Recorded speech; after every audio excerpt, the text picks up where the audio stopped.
Good afternoon, everyone. This is Matt at the Midwest Concussion Clinic, bringing you another version of the Midwest Concussion Clinic Lunch and Learn.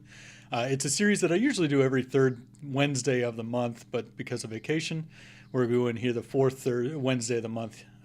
But next month, we'll be back onto the third Wednesday at noon, where we dive into a topic where we can discuss a little bit more about the world of concussions, brain injuries, and brain health. So today I want to talk to you about the brain before the injury, what building a resilient brain really looks like, what we can do to kind of optimize the brain before concussions ever occur. Because concussion recovery starts each morning that you wake up. It's not something that you don't wake up every morning going, I'm going to fall and I'm going to hurt myself today, or I'm going to get a concussion today. I need to make sure that I'm ready. Brain injury, brain health, brain resiliency starts before the concussion even happens. So today we're going to learn more about the idea behind what we need to do to set ourselves up for the best possible recovery and how we can prepare ourselves if we're an athlete going into our season for next year. So the goals for today, the first thing that we're going to try to define is we're going to talk about what resiliency really is and kind of what a resilient brain is.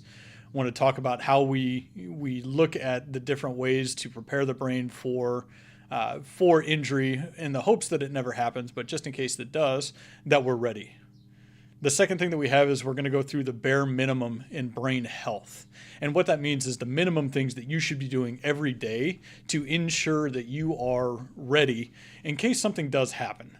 The things that we should all be doing every day, whether we're a contact athlete or just, me waking up every day, going to work, hanging out with the kids and trying to be a normal functioning human, things that we should do that are considered the bare minimum in brain health. The third thing that I'm going to cover is how we optimize brain resilience. And what that means is what we can do to make sure that we're taking the next step from the bare minimum. Especially if I'm an athlete or somebody who's involved in physical activity, whether it's working a blue collar job, a weekend warrior, or an athlete at any level, what we can do to take that next step forward to kind of optimize the brain for total resiliency. And then the fourth thing that we're going to talk about is how we reduce concussion risks overall. It's a challenging topic that we'll touch on a little bit at the end. So what is a resilient brain? The brain is a fascinating organ. It's the most complex organ that we have in the human body. It is that one organ that we're still learning more and more about how it works, what it does as technology improves. And we want to make sure that we're doing everything we can to keep it safe, not only from concussions, but from acquired brain injuries, traumatic brain injuries, any kind of impact trauma, whether it's a car accident or violence. We want to make sure that we're doing everything we can to make sure that the brain's healthy enough in the off chance that something does happen. So when we talk about what a resilient brain really is, we have to first define what resilient means. And resilient is the ability to withstand or recover quickly from difficult conditions. We can talk about somebody having resilience or somebody being resilient. We can also talk about brain resilience. And on this end of things, we're talking about the idea that the brain is able to withstand trauma, whether it's withstand the getting the concussion or the ability to recover quickly from the injury itself. When we talk about resilient doesn't mean it's unbreakable, right? So when we're talking about the overall idea of brain resilience, there is nothing that we can do. And again, this is something that I'm going to get into later. We're trying to do everything in our power to prevent injury, but there's nothing that we can do to totally prevent whether it's concussions or other injuries. There's nothing that we can do, but we can reduce risk. When we talk about trying to build a resilient brain, we're building a brain that is able to recover quickly or withstand the injury, not necessarily completely preventing it from happening. In a perfect world, concussions never happen, right? Everybody goes through the world healthy. We never get hurt. Nobody ever gets sick. In a perfect world, everybody, goes their entire lives being the best version of themselves. In the real world, we have to do everything we can to protect ourselves, to optimize the brain for brain health, and make sure that we're working to kind of move forward and preventing any injury that we can or reducing injury risk. So when we talk about the idea of building a resilient brain, it is not something that's completely unbreakable. The injury risk is still there. Injuries can still happen, but once we have started to build that resiliency, when the injury occurs, what are we doing to make sure that we're able to recover quickly and able to withstand the demand that concussion recovery brings in? So when we discuss the bare minimum for brain health, okay, what's the bare minimum? What are the things that everybody should be doing every single day? Every day that you wake up, there are certain things that you should be doing to optimize brain health. And that's not just our athletes, right? That is everybody waking up. Things that you can do that would be considered the bare minimum for brain injury recovery. So when we talk about brain health in general, the bare minimum that we need to go through is we need to keep in mind that this is not a one-time thing. You don't wake up and go, hey, what am I going to do to optimize brain health today? I missed out last week. What am I going to do, right? We can do those things, but in order to optimize brain health, it's a daily responsibility. It is something that you need to focus on every single day. It's a lifestyle. It's not a trick. It's not a game. It's not something that we can do once and say, hey, we're good. We did these things today. We don't have to worry about them anymore. When we talk about optimizing brain health, it's a daily responsibility, and it's something that you need to kind of force yourself to do initially, but it's a habit that we need to build just like anything else. So small steps, consistency is key, but it's a daily responsibility. So when we're talking about the bare minimums, the three key topics that we're going to talk about with the bare minimum for brain health is proper sleep, proper hydration, and proper nutrition.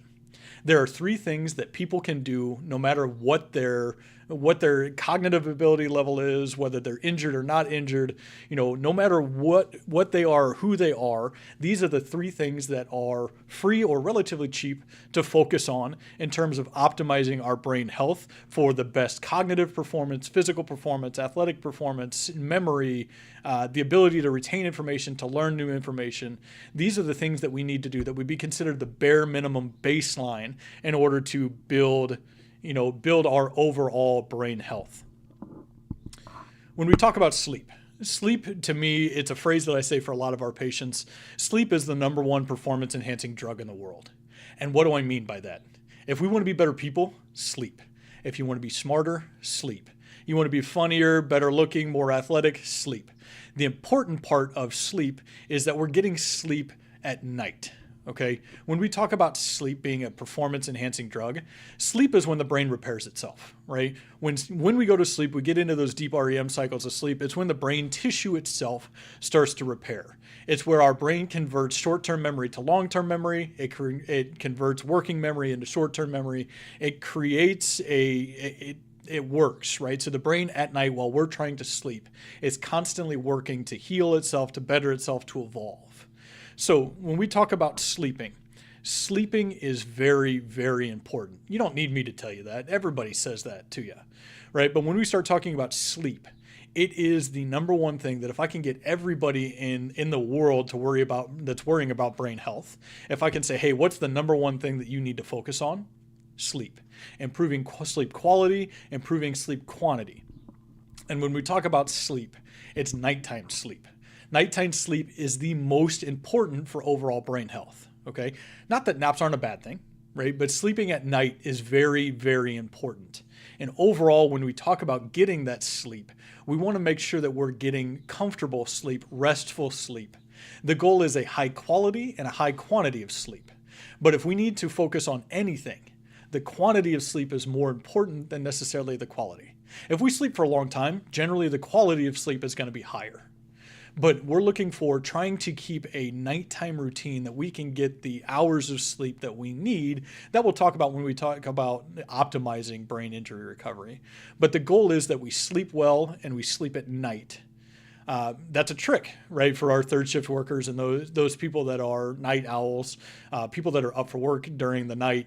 When we talk about nighttime sleep, that's a problem when it comes to human biology. And that's why third shift is such a hard challenge for people that are working that third shift world, because the human body biologically is designed to go up when the sun comes up and to go down when the sun goes down.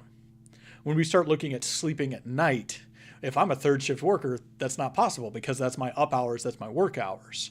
So we need to do everything that we can to keep our routines consistent and keep our sleep timing consistent in order to make sure that we're getting that nighttime sleep.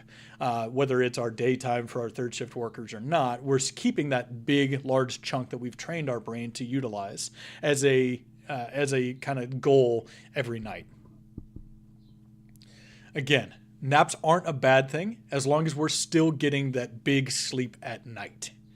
So we grow up as kids being told to nap throughout the day. You know, every adult's the same. I can't speak for anybody else other than me personally.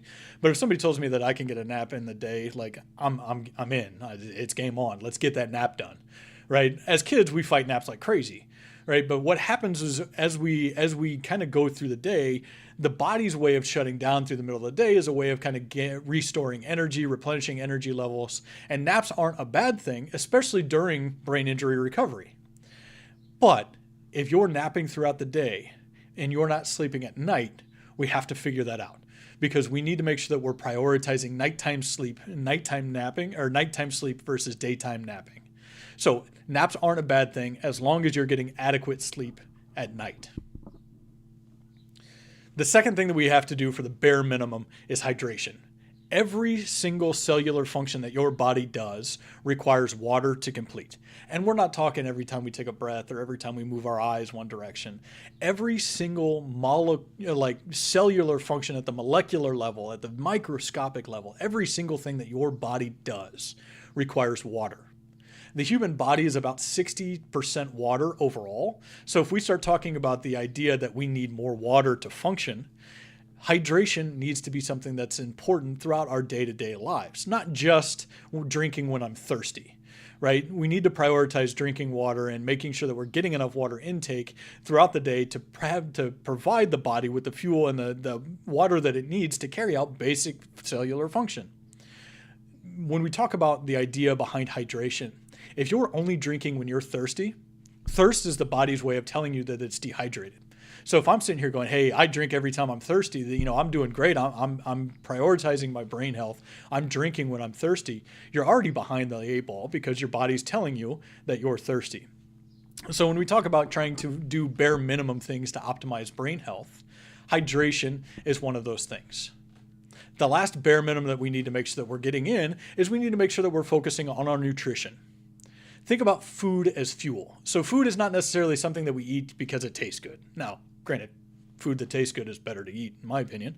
But when we sit here and we talk about food, the whole goal of eating is to make sure that the body has the fuel that we need to move forward, the fuel that we need to do our day-to-day routines, to process and utilize that food and fuel as an energy source to function and move through our day-to-day routines.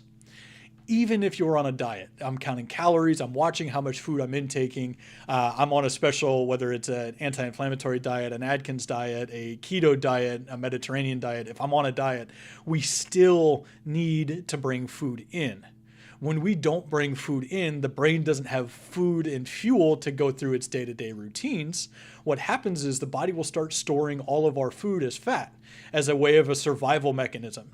So if I have somebody who's on a strict caloric decrease or a caloric diet where they're monitoring and counting calories really, really, really carefully, we need to make sure that it's above that metabolic rate, that basal metabolic rate, the bare minimum that the body needs to function. If not, the body won't utilize that fuel the way that it's supposed to. So we need to make sure that we're doing the bare minimums. We're bringing food in, and we're bringing food in enough that it covers what we're burning as our output throughout our body. So how do we optimize brain health, right? If the bare minimums are hydrate, sleep, and eat, if those are our bare minimums, what do we need to do to optimize brain health? What is that next level that we can take, especially if I'm an athlete preparing to go into a season, or I'm just trying to make sure that I'm doing everything that I can to make sure that my brain is healthy enough to function. in my net, in my scope, in my kind of bias, I talk about brain injuries, right? I talk about concussions, persistent post-concussion syndrome, traumatic brain injuries. I talk about that. But when we talk about optimizing brain health, these are things that we can do to help minimize the risk for dementia and Alzheimer's, to help minimize the risk for traumatic brain injuries like aneurysms, and to doing everything that we can to make sure that the brain's healthy. And as we age, that we've already established that the brain is healthy. That way, if we do encounter some of those unfortunate situations, like a neurodegenerative disease or God forbid, a brain tumor or something along those lines, or an aneurysm, that we've done everything that we can before the event to make sure that the brain is healthy enough to kind of move forward and do what it needs to do to continue to progress in its brain injury recovery. So what can we do to optimize brain health? During this part, I'm going to kind of break it down into two different sections, right? We're going to talk about adults and we're going to talk about athletes. When we talk about those two groups, it doesn't mean necessarily that as an adult I can't optimize like an athlete. And it doesn't necessarily mean that if I'm not an athlete or an adult, I'm just a regular teenager, that I can't do these things to optimize brain health. So when we start looking at the ways to take that next level and to optimize brain health, we need to dig deeper into those three basics to start: proper sleep, proper hydration, and proper nutrition.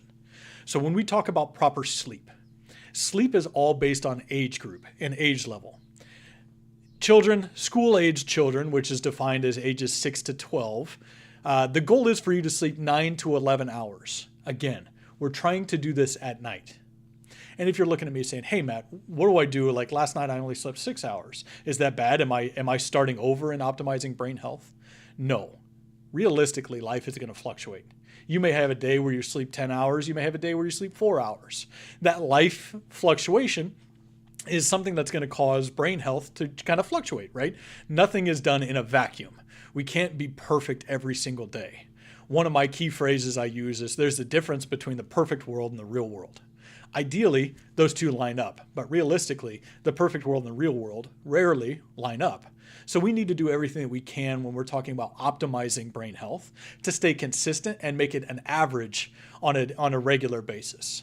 So when we talk about sleep quality, sleep quantity, getting those hours of sleep, for that 6 to 12 age group, sleep is key, right? It's where the body is developing a lot. We're doing a lot in maturity and puberty and doing things to kind of optimize our overall kind of body building and body maintenance and development.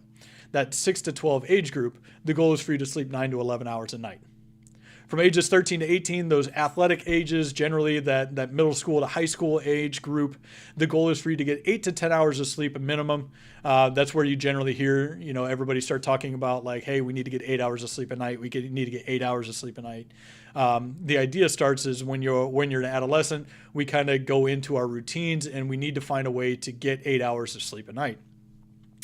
The challenge can be, especially for our high school and college age athletes, right? That 8 to 10 hours for the high school age, the 7 to 9 hours for the college age athletes, that your schedule may not allow 8 hours, right? If I'm going to school until 4 and then I've got practice from 4 to 6 and then I've got, youth group or I've got a study group or I've got something that I'm doing, whether it's marching band or something along those lines, that we're practicing 7 to 9 or 7 to 10. And then we got to come home and we got to do homework from 10 to midnight. And then I got to get myself ready for bed. And then I go to bed at midnight and I wake up at 6 to go back to school. Like, yeah, my schedule doesn't allow me to get that. But when we start looking at brain health, we need to find a way to build that into our schedule where we're getting that recommended 8 to 10 hours of sleep a night. If anybody ever asks me, school will start at 10 a.m. You'll go to school from 10 to 4. Practices will be from 4 to 5. Games will be from 5 to 7. Everybody only be in bed by 8 o'clock. You'll get 8 to 10 hours of sleep going 8 o'clock to the next morning, waking up that way. But I'm not in charge of school, right? Nobody asked me that. Nobody wants to know my opinion on it. And if they ever do, I'll tell them that. But the idea is we need to do as much as we can to find that time in our routine to prioritize sleep. The challenge we run into with a lot of people when it comes to brain health and kind of sleep is we see sleep as like a secondary thing. I'll sleep when I'm dead. I don't have time to sleep tonight. I got stuff to do. I got to study for this exam. I got to keep going and kind of focus on making sure that, I'm preparing for the next day. sleeping is the best way to prepare yourself for that big test, that big exam, that big game. I know it's hard, but ideally we need to do things that we can to prioritize sleep. When we shift into those adult populations, ages 18 to 65, that includes our college athletes, our professional athletes, that includes our adult age groups, the goal that we have all heard growing up is, hey, we need to sleep 8 hours at night. Well, it's because adults function the best 7 to 9 hours of sleep. There's a lot of studying that's being done with sleep. NASA's putting a lot of money into sleep studying because they're trying to figure out how to get people to Mars without the sunlight, right? They're trying to figure out different ways to kind of prioritize the human race and kind of how much sleep that we need to perform cognitive tasks, physical tasks, to kind of focus on overall body, brain, mental, and cognitive health. So the adult age group needs to sleep 7 to 9 hours of sleep a night. And then people over the age of 65, when we get into that, what we would consider elderly population, not that 65 is elderly at all. I am a big proponent of age as a mindset. But when we start looking at brain health over the age of 65, the body only needs around 7 to 8 hours of sleep at night. The average American sleeps around 6 to 7 hours at night. The worst thing that you can do for the body is to sleep 6 hours at night, which is why if we start looking at, the differences in different countries in terms of body health and overall physical health, if you compare countries that prioritize sleep, Japan, China, Spain, those countries that they prioritize nap time, they eat well, they hydrate well, they prioritize sleep. Generally, those countries have a higher lifespan and they're healthier than we are in the United States because we prioritize sleep differently here in the US. So when we start looking at the best ways to sleep, we need to start sleeping and kind of looking at those optimized levels for your age group. Now, athletes, no matter the age of the athlete, right? Again, this contradicts what I just said. 18 to 23 years old, my college age athletes, my elite, professional athlete level, that 8 to 10 needs to be a benchmark that you try to aim for all the time when you're healthy. When you're injured, the body needs more sleep. The brain needs more sleep. The body needs more sleep to repair tissue, to create human growth hormone, to kind of fix the injury itself. The body needs more sleep when we're injured. That goes specifically and especially for concussions. The brain heals when we're asleep. We do all the concussion rehab to try to reconnect neurons, to try to train the brain to redo what it already knows how to do. But when we start looking at overall brain health, when we're injured, we need to make sure that we're prioritizing a higher level of sleep than we normally do. And that goal for us being injured is to sleep anywhere from 9 to 11 hours asleep at night. Again, nighttime sleep is the best. But what happens if we're trying to nap during the day? Especially as somebody who's dealing with concussion recovery, naps aren't a bad thing, right? If you're trying to nap throughout the day, as long as we're sleeping at night, it's great. And the best way we can optimize brain health is to ensure that we're taking all naps before 4 p.m. If we take a nap after 4 p.m., the body will start to feel like we're being tricked into that sleep routine at bedtime. So essentially the brain will try to go to sleep. So when we don't, let's say I try to fall asleep at 6 p.m. If I wake up at 7 p.m., the body's like, okay, we're awake for the day, which is why it can be challenging to go to sleep at night after we've taken a nap that long. So napping guidelines, all naps should be done before 4 p.m. The goal for napping should be a 20 to 30 minute nap or an hour and a half to 2 hours. Okay. So we want to do a power nap, right? That 20 to 30 minute power nap. Caffeine naps are a thing where you drink a cup of coffee and the body takes about 30 minutes to naturally break down caffeine in the body to get that effect, that desired effect that caffeine has. So 30 minutes is that kind of that top end of that low threshold, or an hour and a half to 2 hours. We want to try to avoid anything in that 30 to 60 minute window, and we want to avoid anything over that 90-minute window. Because that 90-minute window, the brain will think we're trying to go into a deep sleep cycle. We're trying to go into those kind of REM cycles, and we'll wake up with what's called sleep inertia, where we'll be more tired than when we've tried to go to take a nap, right? So the idea is we want to take a nap that's 20 to 30 minutes or 60 to 90 minutes. The best nap out there for cognitive performance. I touched on it earlier. NASA does a lot of things to study sleep and how much sleep we actually need. One of the things that it did is it studied the amount of sleep that the human brain needs to make cognitive decisions in their pilots. And they found that 26 minutes is the best nap, that their pilots were able to make rapid decisions and perform cognitive tasks with not only rapid decision making, but accurate and sharp decisions and sharp motor movements. So in the real world, are you going to get a 26-minute nap in? No. Those naps are done under specific conditions where the body is monitoring, where we're using computers to monitor brain waves, and right when they go to sleep, somebody is waking them up at the 26-minute mark. Okay, that's not going to happen. But when we start looking at the NASA has determined and studied that this is the best possible way to nap, 20 to 30 minute window, a 26-minute nap is the best way to nap. Power naps are much better than those longer 60 to 90-minute naps, but not everybody's the same. Right? This is a big generalization. This is just all of the research that's been done, put together, tells us that for most people, 20 to 30 minute naps or 60 to 90 minute naps. The second kind of step in that next direction when we talk about proper hydration and optimizing brain injury recovery. I touched on it a little bit. When you're thirsty and you drink water, you're already dehydrated. Hydration tends to work 24 hours in advance. So the water that I'm intaking right now, my body will use tomorrow. When we start looking at trying to prioritize hydration, we're not drinking only when we're thirsty. We're trying to drink throughout the day. That way we're prioritizing our body function in that water level that we have for tomorrow's activities.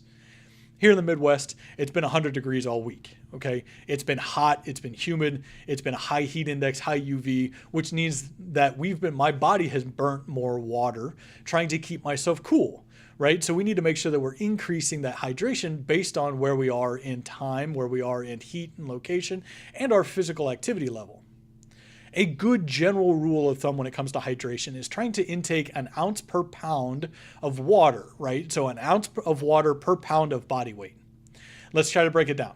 There's 128 ounces in a gallon. If I weigh 128 pounds, my goal is to drink a gallon of water a day. If I weigh 200 pounds, my goal is to drink 200 ounces of water per day. Now, that's a lot of water, and I understand that. Right? Weighing 200 pounds, if I try to drink 200 ounces of water, I'm going to go to the bathroom a lot. And that's fine, right? That's the way the body tells you that it's hydrated. But when we start looking at hydration, how we can kind of get more, bang for our buck, how we can get more hydration in for the amount of water ounces that we're drinking is using different additives, right? Lightly, adding a light amount of salt, drinking electrolyte water like a Smart Water, a Propel, a Gatorade, a Powerade, Body Armor, adding liquid IV or other, electrolyte powders or squeezes into your drink is the easiest way to get more water retention for what we're taking in. So when I start talking about trying to hydrate for brain health, trying to get an ounce per pound of body weight is tough. It is very hard. But if we're aiming for that ounce per pound of body weight, and I drink 140 ounces ounces of water today, that's over a gallon of water. That's incredible. Like, that's great. Even though I didn't hit my 200 ounce goal, I've still taken in over a gallon of water. That's an incredible amount of water. And when we start talking about trying to find ways to optimize brain health, that's one of the overlooked ways that most athletes will kind of ignore. It's like, yeah, I drink water. I do what I'm supposed to. Afterwards, I really hydrate well. That's not the way hydration works. We need to make sure that we're hydrating all day, every day. Caffeine is one of the biggest dehydrating, substances that we intake on a regular basis. So if I start looking at, I'm trying to drink an ounce per pound of body weight, but I drink a cup of coffee, or I drink a powder that has caffeine in it, caffeine is dehydrating me. So I need to increase the amount of water that I'm taking in. Caffeine's not bad, right? It's not a bad thing, right? This whole idea behind we need to avoid caffeine. Caffeine is a performance enhancer. Right? There's a lot of research that was done in the NBA a couple of years ago that looks at caffeine intake during sport performance enhances performance. So if we're sitting here saying, hey, to the general public, avoid caffeine and caffeine's bad, but every NBA team is drinking coffee and caffeine on the bench, that doesn't necessarily line up, right? So when we start looking at caffeine, we want to avoid high dose, single dose caffeine drinks, Powerade, pre-workouts and Monster energy drinks, and those energy drinks and those single dose caffeine levels that are really high in caffeine. We want to avoid those, but a cup of coffee, a pop every now and again, yeah, they're going to dehydrate you, but as long as we're focusing on increasing our hydration levels when we increase our caffeine intake, it's not a bad thing for overall brain health.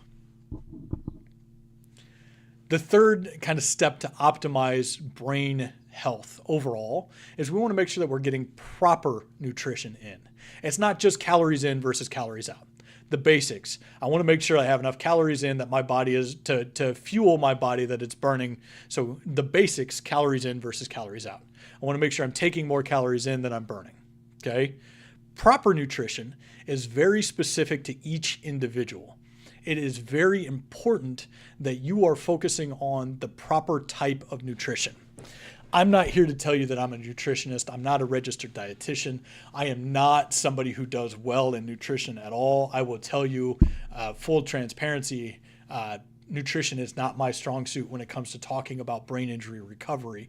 But what I do know, and what I can talk to you very, very strongly, I have a high level of expertise in it, is how we optimize brain health with nutrition. Everyone has a very different goal in mind when it comes to their nutrition, right? My athletes, is it you're trying to perform, you're trying to fuel for a endurance event, you're trying to fuel for basketball, for football, for cross country, or are you trying to perform an explosive event like powerlifting, football, rugby? Everybody has a different goal in mind. As an adult, am I trying to lose weight? Am I trying to cut weight? Am I trying to make sure that I'm taking in a diet that's good for heart health, or that's good for digestive health or GI health? All of these different fad diets are out there, but the whole goal is the same. We're trying to give the body the fuel that it needs while cutting down on the bad things that we're intaking. So when we talk about proper nutrition, the goal for all of those different dietary levels, whether you're vegan, vegetarian, carnivore diet, all the different levels. The idea is we're trying to limit processed foods, artificial sugars, and inflammatory foods. Brain health. We'll talk about concussions in particular. So with brain health, when the brain gets hurt, one of the causes for post-concussion symptom is the increased neuroinflammation that comes with the injury. To control neural inflammation, I need to decrease the amount of inflammatory foods that I'm intaking and increase the level of anti-inflammatory foods. Our common anti-inflammatory foods: beans, nuts, legumes, green leafy vegetables, salmon, your lean meat, salmons and chickens. We're trying to decrease the amount of inflammatory foods, processed foods, deep fried foods, artificial sugars, and we're trying to increase those anti-inflammatory foods. Food is important for brain health. Food should never be looked at as a negative. Food should never be looked at as the enemy. And that is something that I stand on when it comes to kind of talking about food in general, from a sport performance standpoint, from a brain injury standpoint, from a brain health standpoint. Food is not the enemy. Don't look at food as the bad guy. Food is fuel. It's the proper food, the proper techniques, the proper cravings that we need to control in order to optimize brain health. So when we're looking at trying to optimize brain health through nutrition, supplements can be great ways to fill in the gaps in our diet. Food will always be the number one source of our nutrients, our vitamins, our minerals, our amino acids. Food is the best way to get those in. But if I have somebody who's a vegan or a vegetarian, they may not get the same level of protein in as somebody with a carnivore diet. There are ways to supplement it, right? Adding legumes and beans in can help that supplementation for that protein. But when we look at trying to add in kind of supplements to our diet, it's great to fill in the gaps.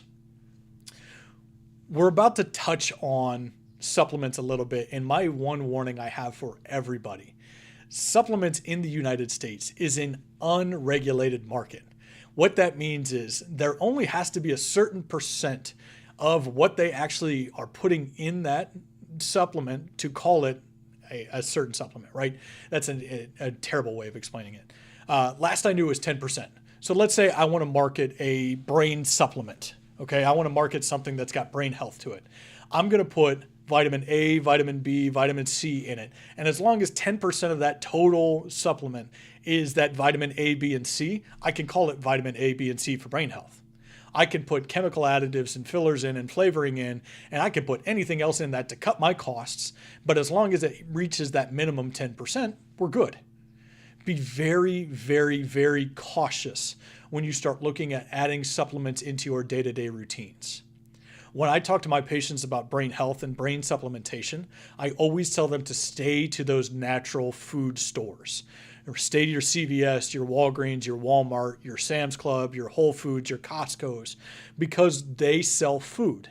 When you sell food, the supplements that you're selling also have to hit a certain standard in terms of the FDA clearance that you have with those supplements. So they have a higher standard that they have to maintain because they sell food in their store in terms of the supplements that they carry. When we start looking at supplements, I always look at the supplement list. My patients will take pictures a lot of, hey, I'm getting ready to take this vitamin or this brain health supplement. Is this good for me? They'll send a picture to me and I'll read it. The first three things that I look for. It should have a high level of what we're calling, what it's calling it in it, right? It should have 100% of our daily vitamin C. It should have 150% of our niacin. It should have a high level of what you're calling it. If it's a vitamin A supplement, it should have a high level of vitamin A in it. The second thing that I look for, is there any chemical that I can't pronounce? If there's a chemical that I can't pronounce in it, it's what's called a chemical additive. Generally, it's to boost, whether it's to boost flavoring or it's part of the gel capsule. It's something that is a preservative to make it last longer on the shelf life. And what happens with those chemical additives is they become what are called free radicals, that when they get into the body, they can bind to different things inside the body, and the body can create them into essentially anything that they want. In terms of brain injury and brain, post-concussion recovery, the body will actually bind those free radicals with tau protein, which is that negative protein that's produced after a brain injury that gets linked to the chronic traumatic encephalopathy, the CTE, the neurodegenerative diseases, all of the bad things that we're trying to prevent in terms of brain health. That free radical becomes an issue. So when I'm talking with a patient and looking at supplements, I want to make sure that we get a high level of what's actually on the bottle is what's in that. There is no chemical that I can't pronounce, and at most there's an artificial flavoring. Okay, especially when it comes to creatine. My whole goal with creatine supplementation, and we're going to talk about what supplements I recommend here in a second, but my whole goal with creatine supplementation is it's creatine monohydrate in a compressed pill or powder, and that's it. It shouldn't have an artificial flavor. It shouldn't have a chemical additives. It should taste like chalk. Unfortunately, that chalk taste is what people don't like, so they look at, I want a chocolate version or a vanilla version just to give me something to make it a little bit easier. If I've got somebody who's taking creatine powder and it's got no flavor to it, add it to a chocolate milk. Add it to a flavor pack that's got vanilla or a strawberry milk or a flavor that you like. Add it into that so we're getting that in without all the chemicals that come along with it. So when we talk about optimizing brain health for the age groups, with this one, I broke it down into two groups: young children, adults, and athletes. When we talk about young children, a daily multivitamin designed for your age group. With my kids, they're young. We have them on a dinosaur gummy. It's designed for young kids. It's got, vitamins A, B, C, and D in it. It's got it's got a flavor to it. It's got a cool character on it. I won't tell you that I haven't had them, right? Because they taste good. They're dinosaur gummies. Who doesn't love dino gummies? But when we start looking at the young kids, if we can get them on a routine as a young kid to take a multivitamin every day, specifically for their age group, that's great. We're doing everything that we can to prioritize optimizing brain health. And when I talk about young children, it's under that athletic age, 12 and under. When we start talking about everybody's needs and the needs for vitamins and supplementation, if your doctor has you on something specific, this presentation means absolutely nothing. If I am somebody who's vitamin D deficient and they're taking 50,000 IUs of vitamin D every day, me telling you to take a multivitamin with vitamin D in it is not going to be enough. So if you have something specific that you're on with your healthcare provider for a specific diet or a specific supplement routine, stay that way. They're there for a reason. If you're somebody that's trying to do everything you can to make sure that you stay healthy during your sports season, or you're an adult trying to make sure that we're doing everything that we can to make sure that we're protecting the brain and prioritizing brain health moving forward, these are the recommendations that I recommend based on my knowledge and information on brain health. Okay. So for the young children, a daily multivitamin, making sure that they're taking it consistently every single day, because again, consistency is key when it comes to optimizing brain health. It's a daily responsibility. Taking that every day can help build, number one, can help with habits and daily habits outside of the health world with children. But at the same time, they're getting that necessary kind of routine into their body. Their body's utilizing those vitamins on a regular basis. For my adults and my athletes, what I recommend everybody takes every day: vitamins A, B12, C, D, omega-3s, magnesium, and a branched chain amino acid, BCAAs. And the newer research that's coming out tells us that everybody should be taking creatine on a regular basis. Now, growing up, going through my athletic world, going through my schooling, creatine's bad. It's bad for you. It's going to dehydrate you. It's going to kill your kidneys. It's bad. Now that we're doing a lot of research into supplements, we're learning that creatine, especially for brain health, is actually one of those super, kind of super supplements, those things that are really important for us in terms of optimizing our brain health. We should all be taking some form of creatine monohydrate, anywhere from 5 to 20 grams a day based on our age, based on our goal. Okay. So on top of that, that circles back to our hydration. If I'm taking creatine, and creatine has been known as a dehydrator in the past, hasn't been getting the same kind of proving kind of tag when it comes to the current research. But if I'm worried about dehydration because of my creatine, if I'm drinking 140 ounces ounces of water a day, it doesn't matter my creatine intake, being a dehydrator, because I'm already optimized my brain and my body for that higher hydration level. The magnesium in particular that I recommend, especially for my patients and anybody who's a contact sport athlete, is magnesium L-threonate. If you can get a magnesium complex, great. There's a bunch of different types of magnesium out there. Magnesium L-threonate is good for crossing the blood-brain barrier in rats, which is where the study was done, but it's also one of those supplements that helps us regulate our sleep cycles, helps with headaches, helps with cognitive performance and brain health overall. So when we start looking at magnesium, I recommend magnesium L-threonate at a bare minimum. If you can find a magnesium complex out there that doesn't break the bank that you're taking on a regular basis, that's fantastic.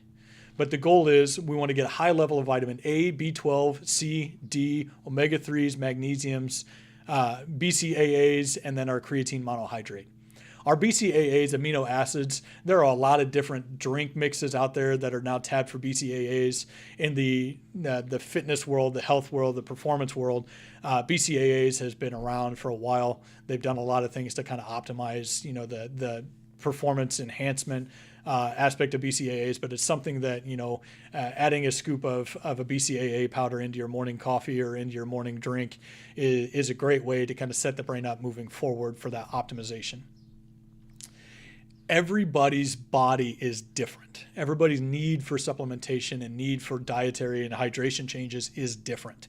If you've got something that works for you and it wasn't on the list that I talked about today, does it mean that I'm right and you're wrong? Absolutely not. Does it work for you? 100%. Keep rolling with it. If there's something that you take, especially post-concussion or post-concussion syndrome, somebody who's got a traumatic brain injury that hey, I swear by this, please DM me, shoot me an email, call me, say, hey man, look, this is what I take. This is what works for me.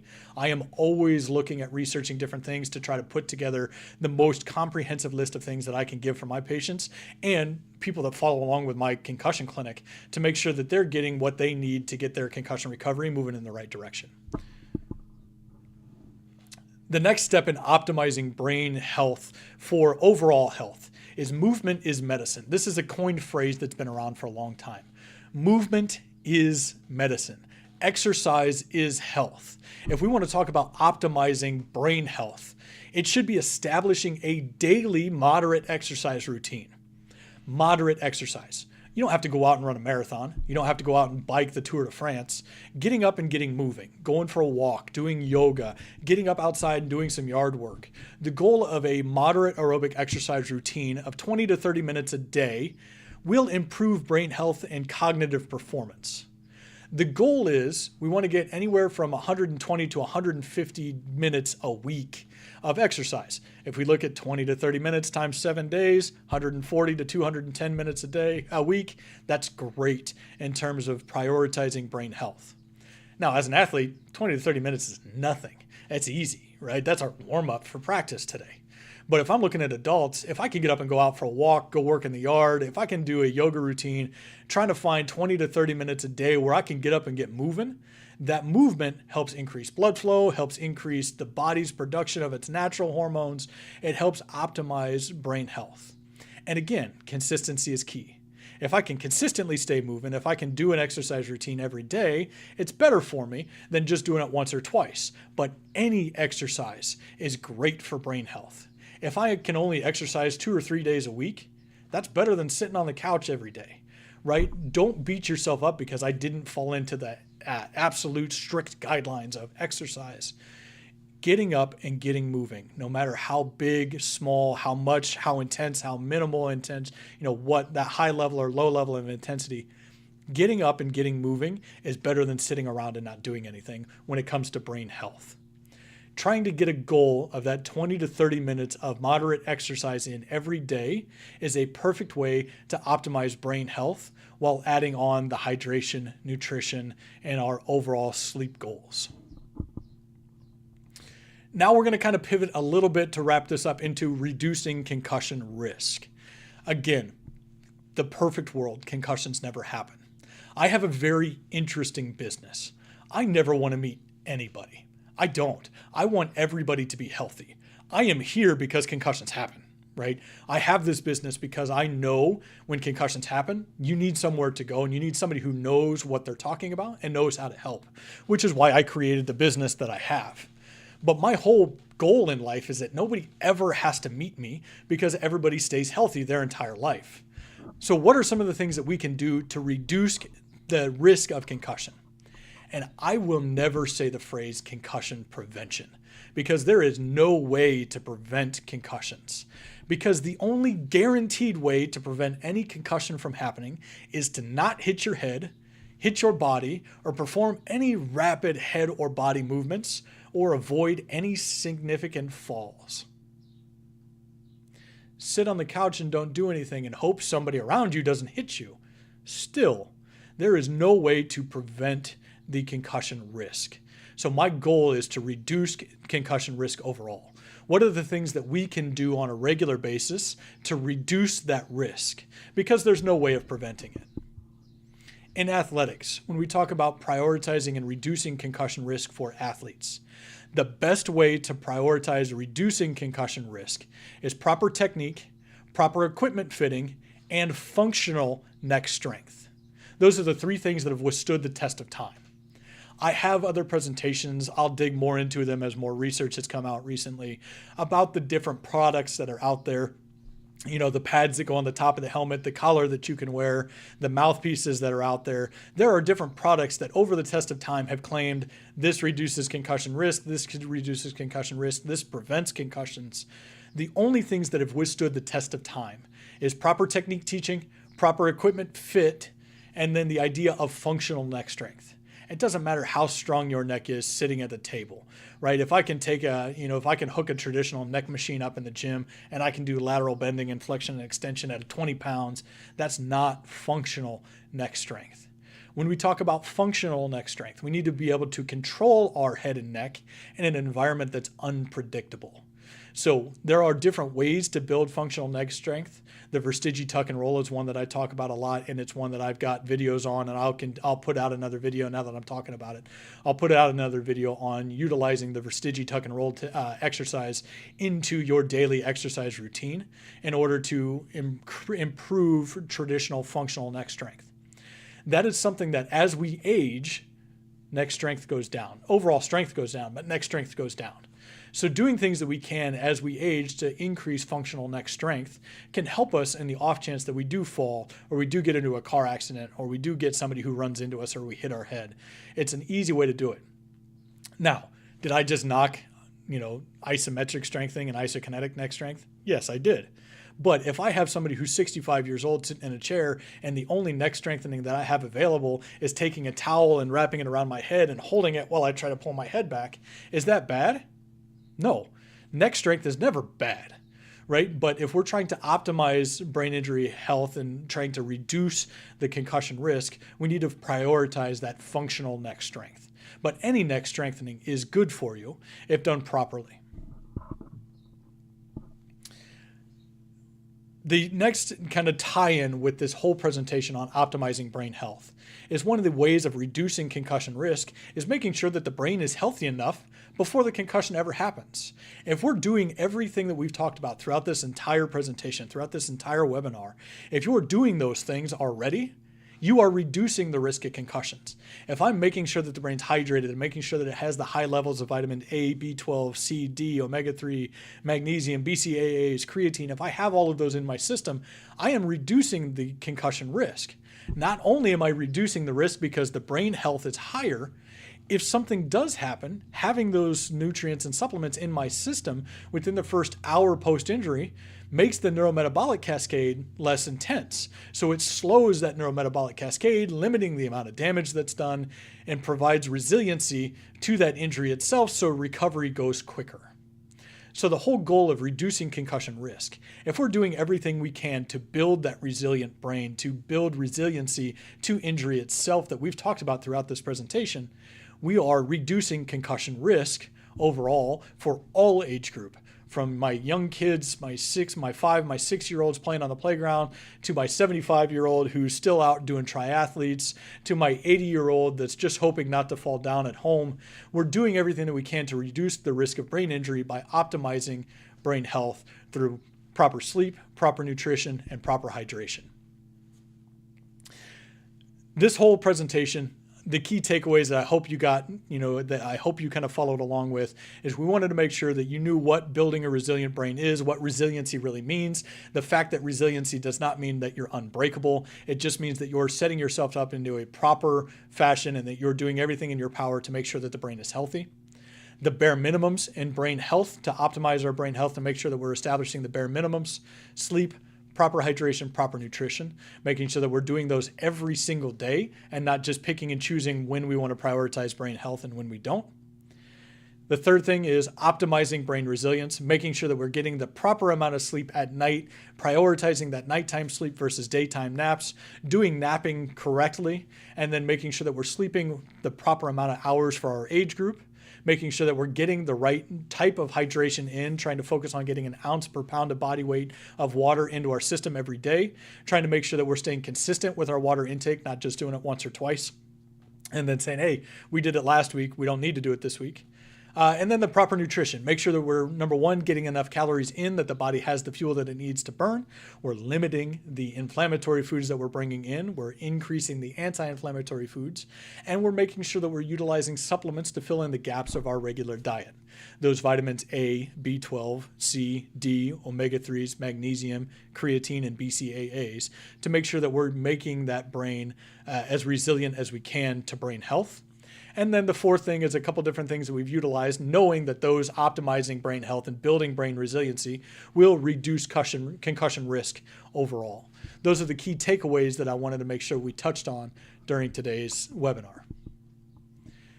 If you're still around, thank you for sticking around. The Midwest Concussion Clinic is a virtual concussion clinic that functions out of the state of Indiana. I treat patients from the ages of 5 all the way to 88 has been my oldest patient. But I treat patients of all ages and help patients of all ages go through their concussion recovery and take their concussion recovery back into their hands, 100% virtual. If you stuck around this long, shoot me a DM, shoot me a message. If you got a question, I'll answer them. My favorite thing to do is to interact with people, whether you're a patient, whether you're a provider, whether you're a support system, or whether you're just curious. I love interacting. I love teaching. I love sharing. I do an MCC Lunch and Learn every third Wednesday of the month. The goal is to go every third Wednesday at noon live here on my YouTube, and now the TikTok, I'll see how well it did in terms of views. I think we'll do either a live TikTok or a live stream on our different social media platforms to try to gain more involvement with just our YouTube channels. But if you're not following along, over on YouTube at MW Concussion, on TikTok, Instagram, X or Twitter, We're at MW Concussion on all of our major platforms. Facebook is the Midwest Concussion Clinic.